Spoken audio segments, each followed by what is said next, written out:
being a ice hockey sports fan yourself, and to use a familiar sports term they're very familiar with, how do you see the global markets in a post-COVID-19 world? Is it going to be a hockey stick style recovery?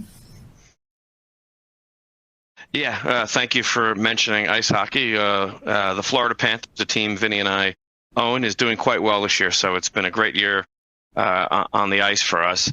And I think the post-COVID world, certainly for the first 12 to 24 months, is going to be so flush with cash, frankly, from what the United States government's done. I mean, they passed a $1.9 trillion stimulus.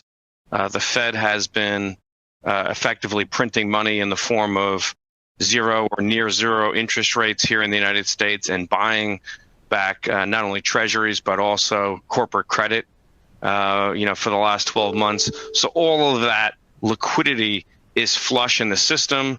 We've had for the first time stimulus directly to our, broadly to our citizens, right, in the form of COVID checks. And so a lot of that money will flow through the marketplace and need to be priced and risk managed.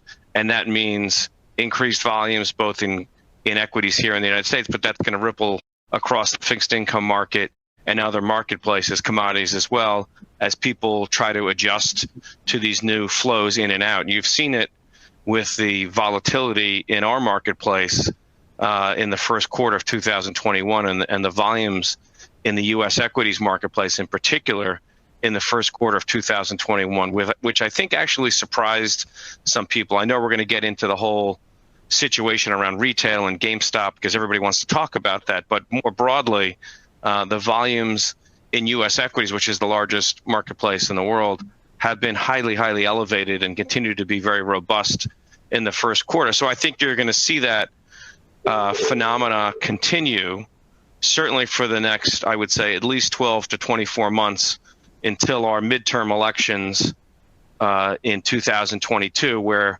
a lot can change.